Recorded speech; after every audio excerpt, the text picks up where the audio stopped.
मेरा नाम डॉक्टर मुनीरा कुरैशी है।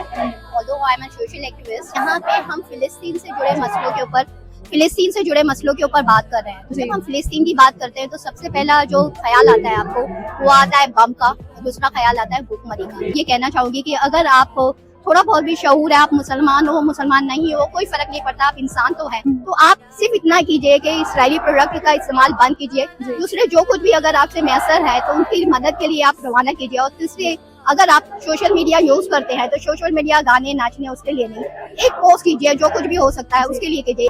अच्छा मैम, यहाँ पर अभी मुस्लिम्स भी है, नॉन मुस्लिम्स भी है, लेकिन ये मसला जो है मेजॉरिटी आप देखोगे तो जो ओलमा है वो इस पर चुप बैठे। उन्होंने कभी इसके ऊपर कोई भी स्टैंड नहीं लिया, कुछ भी बोला नहीं है। तो उलमाओं के लिए आप क्या बोलना चाहोगे जो ये जुल्म को सुनकर भी चुप बैठे? देखिए, हमारे उलमाओं को ना बहुत ही लिमिटेड आजादी दी जाती है। उनको फ्रीडम जो होती है ना बहुत कम मसलों पे दी जाती है। उन्हें उन मसलों पे ही दी जाती है जहाँ पे उनको सिर्फ उनकी शुमार होती है, जहाँ पे उनका वोट काउंट होता है। यहाँ पे उलमा भी अपने तौर पे कोशिश कर रहे हैं, ऐसा नहीं कर रहे हैं, लेकिन उनकी आवाज ज्यादातर मुझे लगता है कि उलमा हमारी जो पॉलिटिकल पार्टी उन्हें यूज किया जाता है। लेकिन अगर वो पॉलिटिकल पार्टी के साथ मिलकर और हमारे जो आम आदमी है उनके साथ मिलकर खड़े होंगे तो मुझे लगता है उनकी आवाज बहुत बुलंद जाएगी। मुस्लिम रूलर्स है, उनके पास पावर है, उनके पास आर्मी है, बट वो हेल्प नहीं कर रहे हैं। देखिए, मुसलमान है, एक बात होती है कि मुसलमान हमारे हुक्मरान जो रहे ना वो कभी भी दूर अंदेश नहीं रहे। तो उनको ये लगता था कि इसराइल के हम सपोर्ट करेंगे, इसराइल के सपोर्ट करने के बाद हमें जो है न्यूक्लियर और जो एटॉमिक और डिफेंस जो है वो एक बालातरी हो जाएगी, तो हम हम अपनी हुकूमत का, हम अपने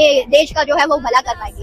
लेकिन अब जो लेटेस्ट बयान आया है नेतान्याहू का, उसने जो उसने जो मुकम्मल एक्सपेंशन प्लान बनाया है ग्रेटर इजराइल का, तो अब सबके छक्के छूट गए हैं। हम जो बोलते हैं अरब अमीरात जो है वो सारे के सारे मुल्कों को जमा करके एक ग्रेटर इजराइल बनाने का खतरा एक उनके सरों पे अब मंडरा रहा है। तो अब उनके होश ठिकाने हैं। जी मैम, अभी पैलेस्टाइन को लेकर इंडिया का स्टैंड हमेशा ये रहा है, पहले भी गांधी जी से लेकर मोदी जी तक यही स्टैंड रहा है कि पीस होना चाहिए, पैलेस्टाइन का अलग से स्टेट होना चाहिए।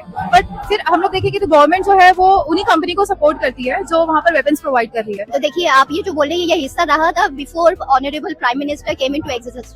प्राइम मिनिस्टर जो नरेंद्र मोदी के पिछले 3 साल के अगर आप दौरे देखेंगे तो नेतान्याहू के साथ उनका जो व्यवहार है वो बहुत ज्यादा बड़ा है। उनका जो व्यवहार है वो बहुत ज्यादा बड़ा है। तो जब उनका व्यवहार बड़ा है तो उनकी पॉलिसी को भी उन्होंने एडमिट किया। इनफैक्ट जो सबसे पहला अटैक हुआ था उसकी इमीडिएटली बाद हमारे प्राइम मिनिस्टर ने कुछ स्टेटमेंट दिए थे। तो हम बात कर रहे हैं कि हमारी फॉरेन एग्जिस्टेंस की, हम बात कर रहे हैं कि सॉलिडारिटी विद पैलेस्टाइन की। उस वक्त हमारा देश और हमारा प्राइम मिनिस्टर जो 72 साल से हमारी फॉरेन एग्जिस्टेंस का उसके बच्चों के लिए एक सेंटेंस, एक वर्ड नहीं ना करता है। उसको रूस के बच्चों के मरने की इतना गम है, लेकिन जो पैलेस्टाइन, जो गाजा के बच्चे हैं वो मर रहे हैं। तो ये कौन सा धर्म, ये कौन सी संस्कृति है? देखिए, 70 साल से फिलिस्तीन जो है हिंदुस्तानी फॉरेन पॉलिसी का इनडेफिनिट हिस्सा रहा है, लेकिन ये पिछले 5-6 सालों से और आई वुड से रादर 10 सालों से उसको कम्प्लीटली तौर पे निकाल दिया गया है। तो वो चीज जो हमारी फॉरेन पॉलिसी का हिस्सा रही है उसको आप निकाल देते हैं। तो आप ये बोलिए कि आप कॉन्स्टिट्यूशन और आप इंडियन एग्जिस्टेंस की किस बात पे बात करते हैं? तो हमें एक नई पॉलिसी लानी पड़ेगी और वो नई पॉलिसी सिर्फ हमारे जो हम जैसे लोग हैं, जो कॉमन मैन है या पॉलिटिकल पार्टीज है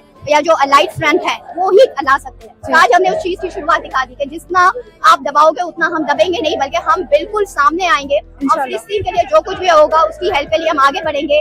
मेहनत, दवाइयाँ, खाना, जो कुछ भी होगा हम उन्हें प्रोवाइड करेंगे। और वो प्रोवाइड करने के बाद भी अगर कोई जरूरत होगी तो हम जाएंगे और उनसे जो कुछ भी मदद हासिल करनी होगी हम जरूर करेंगे। इंशाल्लाह। बहुत बहुत